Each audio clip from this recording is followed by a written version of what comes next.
ಬಾಗಲಕೋಟೆಯಲ್ಲೂ ನಾನಾ ಸಮಸ್ಯೆಗಳು ಸೃಷ್ಟಿಯಾಗಿದೆ. ಇನ್ಫ್ಯಾಕ್ಟ್ ಇಲ್ಲಿ ಜೀವಹಾನಿ ಆಗೋದು ಕೂದಲೆಳೆ ಅಂತರದಲ್ಲಿ ತಪ್ಪಿರೋದ್ರ ಮಾಹಿತಿ ಸಿಗ್ತಾ ಇದೆ. ಬಾಗಲಕೋಟೆಯಲ್ಲಿ ಮಳೆಗೆ ಮನೆಯ ಮೇಲ್ಚಾವಣಿ ಕುಸಿದಿದೆ.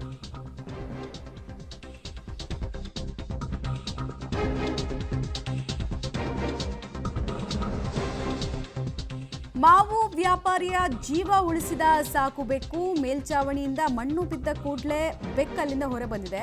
ಬೆಕ್ಕನ್ನ ಹಿಡಿಯೋದಕ್ಕಂತ ತಂದೆ ಮತ್ತು ಮಗ ಮನೆಯಿಂದ ಆಚೆ ಬಂದಿದ್ದಾರೆ. ಅವರು ಆಚೆ ಬರ್ತಾನೆ ಮೇಲ್ಚಾವಣಿ ಕುಸಿದಿದೆ. ಬಾಗಲಕೋಟೆಯ ವಲ್ಲಭಾಬಾಯಿ ವೃತ್ತದ ಬಳಿ ಘಟನೆ ಆಗಿದೆ. ಮನೆಯಲ್ಲಿದ್ದ ಲಕ್ಷಾಂತರ ಮೌಲ್ಯದ ಮಾವಿನ ಹಣ್ಣು ಮಣ್ಪಾಲಾಗಿದೆ. ಬಟ್ ಜೀವ ಉಳಿಸಿದೆ. ಅಪ್ಪ ಶಬ್ಬೀರ್ ಮತ್ತು ಮಗ ಅರ್ಬಾಜ್ ಜೀವವನ್ನ ಸಾಕು ಬೆಕ್ಕು ಉಳಿಸಿರೋದ್ರ ಪರಿಣಾಮವಾಗಿ ಇವತ್ತು ಈ ಘಟನೆಯನ್ನು ಹೇಳೋದಕ್ಕೆ ಅಟ್ಲೀಸ್ಟ್ ಏನಾಯಿತು ಅಂತ ಹೇಳೋದಕ್ಕೆ ಅಟ್ಲೀಸ್ಟ್ ಅವರು ಜೀವಂತವಾಗಿದ್ದಾರೆ. ಸಾಮಾನ್ಯವಾಗಿ ಸಾಕು ಪ್ರಾಣಿಗಳಿಗೆ ಅಥವಾ ಪ್ರಾಣಿಗಳಿಗೆ ಈ ಅಪಾಯದ ಗ್ರಹಿಕೆಯ ಶಕ್ತಿ ಇರುತ್ತೆ ಅನ್ನುವಂತಹ ವಾದ ಇದೆಯಲ್ಲ, ಆ ವಾದಕ್ಕೆ ಪುಷ್ಟಿ ಕೊಡುವಂತಹ ಅನೇಕ ಘಟನೆಗಳು ನಿಮ್ಮ ಮುಂದೆ ಇರೋದನ್ನು ನೋಡಿದ್ದೀವಿ. ಈಗ ಒಂದು ಫ್ರೆಶ್ ಎಕ್ಸಾಂಪಲ್.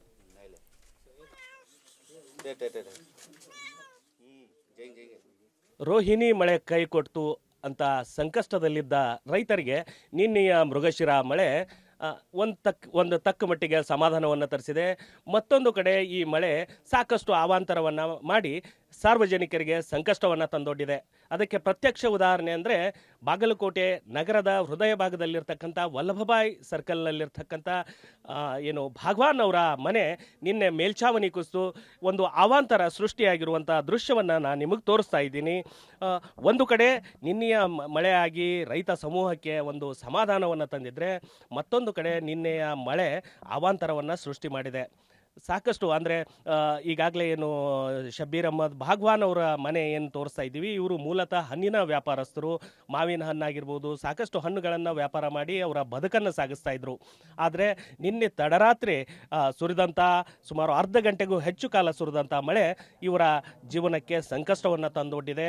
ಆದರೆ ವಿಶೇಷವಾಗಿ ಇಲ್ಲಿ ಇವರು ಬದುಕುಳಿದಿದ್ದೇ ಮತ್ತೊಂದು ವಿಶೇಷ ಅಂತ ಹೇಳ್ಬೋದು. ಅಂದರೆ ಇವರು ಮನೆಯಲ್ಲಿ ಸಾಕಿರ್ತಕ್ಕಂಥ ಒಂದು ಬೆಕ್ಕು ಇವರ ಜೀವ ರಕ್ಷಕವಾಗಿ ನಿಂತಿದೆ ಅಂತ ಹೇಳಿದರೆ ತಪ್ಪಾಗಲಿಕ್ಕಿಲ್ಲ. ಕಾರಣ ಇಷ್ಟೇ, ನಿನ್ನೆ ಸಾಯಂಕಾಲ 1 ಗಂಟೆವರೆಗೆ ಸುರಿದಂಥ ಮಳೆಯಿಂದ ಇಡೀ ಇವರ ಮನೆ, ಶಬ್ಬೀರ್ ಅಹ್ಮದ್ ಭಾಗವಾನ್ ಅವರ ಮನೆ ಸಂಪೂರ್ಣವಾಗಿ ಮೇಲ್ಛಾವಣಿ ಕುಸಿದು ಅವರ ದವಸ ಧಾನ್ಯಗಳಾಗಿರ್ಬೋದು, ಅಡುಗೆ ಸಾಮಗ್ರಿಗಳಾಗಿರ್ಬೋದು, ಪಾತ್ರೆ ಪಗಡೆಗಳಾಗಿರ್ಬೋದು ಎಲ್ಲವೂ ಮಣ್ಣಲ್ಲಿ ಹೋಮ ಆಗಿರ್ತಕ್ಕಂಥ ದೃಶ್ಯ ಸಹಜವಾಗಿ ಇಲ್ಲಿ ಕಂಡು ಬರ್ತಾ ಇರತಕ್ಕಂಥದ್ದು. ನಿನ್ನೆ ಸಾಯಂಕಾಲ 6 ಗಂಟೆ ವೇಳೆ ಮಳೆ ಸುರಿಯುತ್ತೆ. ಆ ಮಳೆ ಸುರಿದಂಥ ಸಮಯದಲ್ಲಿ ಮೇಲ್ಛಾವಣಿಯಿಂದ ಒಂದು ಕಟ್ಟಿಗೆ ಬೀಳುತ್ತೆ. ಆ ಕಟ್ಟಿಗೆ ಬಿದ್ದ ತಕ್ಷಣ ಇವರು ಸಾಕಿರ್ತಕ್ಕಂಥ ಬೆಕ್ಕು ಮನೆಯಿಂದ ಹೊರ ಓಡುತ್ತೆ. ಎಲ್ಲಿ ಮನೆ ಬೀಳುತ್ತೋ ಅನ್ನುವಂಥ ಮುನ್ಸೂಚನೆಯನ್ನ ಆ ಬೆಕ್ಕು ಕೊಟ್ಟಿರ್ತಕ್ಕಂಥದ್ದು. ಈ ಹಿನ್ನೆಲೆಯಲ್ಲಿ ಅವರು ಬೆಕ್ಕನ್ನು ಹಿಡಿಯಲಿಕ್ಕೆ ಹೊರಗಡೆ ಬರ್ತಾರೆ. ಹೊರಗಡೆ ಬಂದ ತಕ್ಷಣ ಇಡೀ ಮೇಲ್ಛಾವಣಿ ಕುಸಿತಿರ್ತಕ್ಕಂಥದ್ದು. ಹೀಗಾಗಿ ಬೆಕ್ಕು ಒಂದು ಕಡೆ ಸಾಕು ಬೆಕ್ಕು ಈ ಫ್ಯಾಮಿಲಿಯ ಪಾಲಿಗೆ ರಿಯಲ್ ಹೀರೋ ಆಗಿರೋದ್ರ ಡೀಟೇಲ್ಸ್ ಅನ್ನು ನಾವು ಕೊಡ್ತಾ ಇದ್ವಿ. ಬಾಗಲಕೋಟೆ ಮಾತ್ರ ಅಲ್ಲ, ಉತ್ತರ ಕರ್ನಾಟಕ ಭಾಗದ ಅನೇಕ ಮನೆಗಳಿಗೂ ಕೂಡ ಇದೇ ಪರಿಸ್ಥಿತಿ ಇದೆ. ಕುಸಿಯೋ ಹಂತದಲ್ಲಿ, ಶಿಥಿಲಾವಸ್ಥೆಯ ಹಂತದಲ್ಲಿರುವಂತಹ ಅನೇಕ ಮನೆಗಳಿದೆ. ಬಟ್ ಎಚ್ಚರಿಕೆಯಿಂದಿರಿ.